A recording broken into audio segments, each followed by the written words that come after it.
Vamos falar agora de uma doença séria que atinge 2 milhões de pessoas no mundo inteiro. No tratamento da esclerose múltipla, o diagnóstico precoce sempre é fundamental para que esse resultado positivo e que possa haver um tratamento. Mas quem vai nos dar mais informações sobre isso é a Denise Cisteroli, neurologista, médica coordenadora do Centro de Referência em Diagnóstico, Tratamento e Pesquisa em Esclerose Múltipla do Hospital das Clínicas da UFG.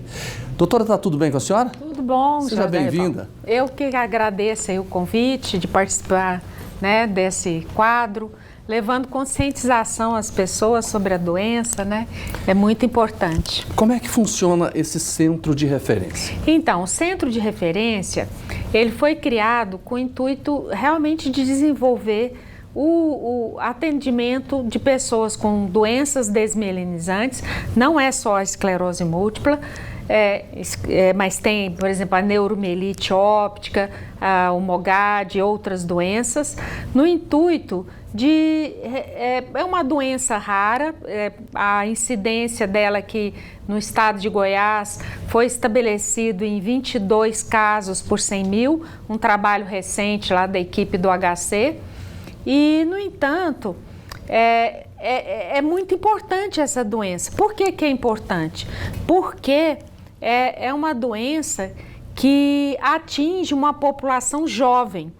É mais comum em mulheres jovens e homens jovens, na proporção de 3 a 2 por 1. Então, 2 a 3 mulheres são acometidas para cada homem.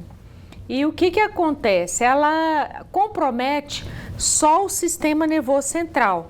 Então, traz, por exemplo, prejuízo cognitivo, motor, sensitivo. Ela vai perdendo os movimentos? Ela é caracterizada por surtos.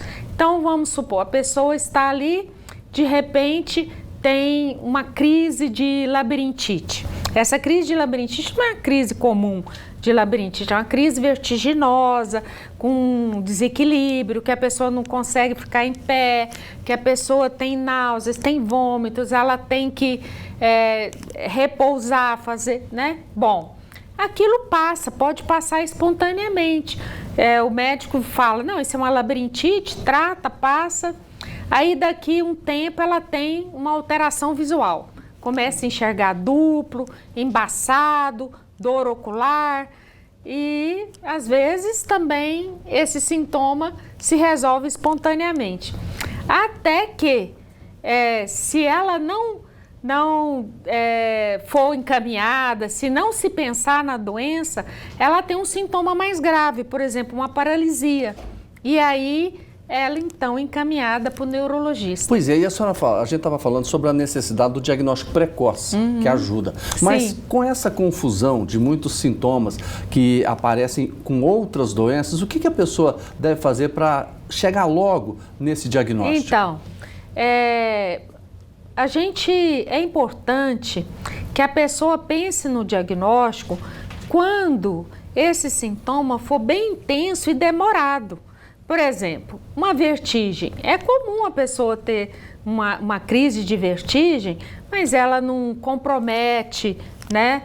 Não compromete a estabilidade da pessoa, passa logo a pessoa recupera.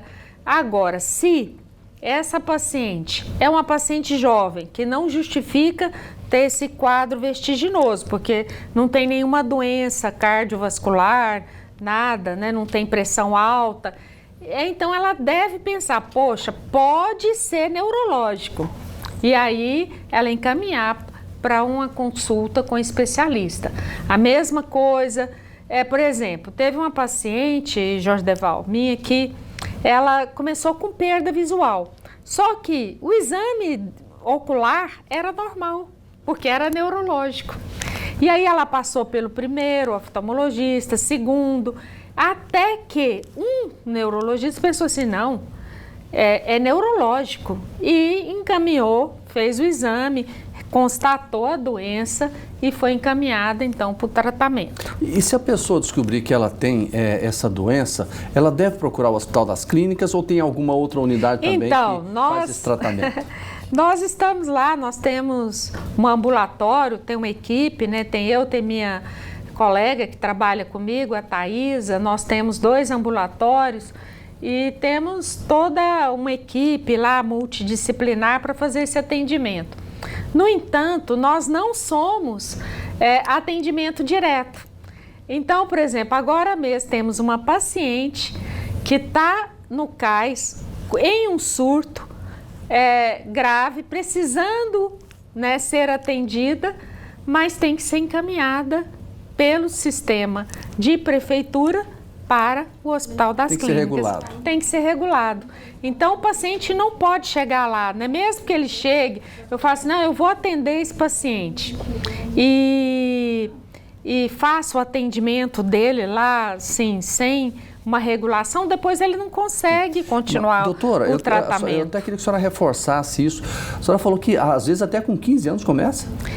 15 anos. Eu tenho a paciente mais jovem minha, eu fiz diagnóstico com 4 anos. 4 anos? 4 anos. Mas pode aparecer mais velho? Pode. O diagnóstico também mais tardio que eu fiz, o paciente tinha 70 anos. Tem cura?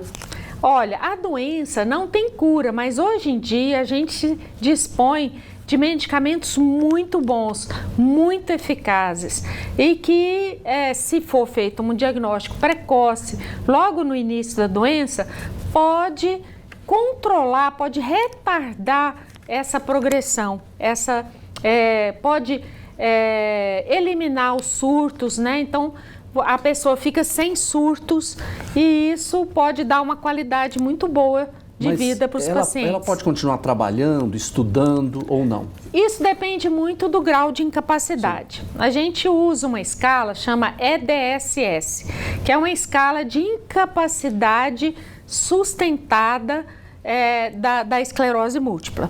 E então a gente, nessa escala, a gente determina o paciente pode, por exemplo, isso depende muito. Eu tenho uma paciente que ela era fotógrafa e com a doença ela ficou com instabilidade das mãos, não pôde trabalhar. Uma dentista tinha que fazer movimentos muito delicados também, apesar de, né, não ter uma incapacidade motora muito grande, ela não consegue. Sim. Então, isso depende muito. Depende muito, né, Jordeval? Doutora Denise Cisteroli, neurologista, médica coordenadora do Centro de Referência em Diagnóstico, Tratamento e Pesquisa em Esclerose Múltipla do HC, da UFG. Sim. Aqui. Doutora, muito obrigado pela entrevista. Eu que agradeço, Jordeval. Foi um prazer estar aqui com você. Voltaremos, sim.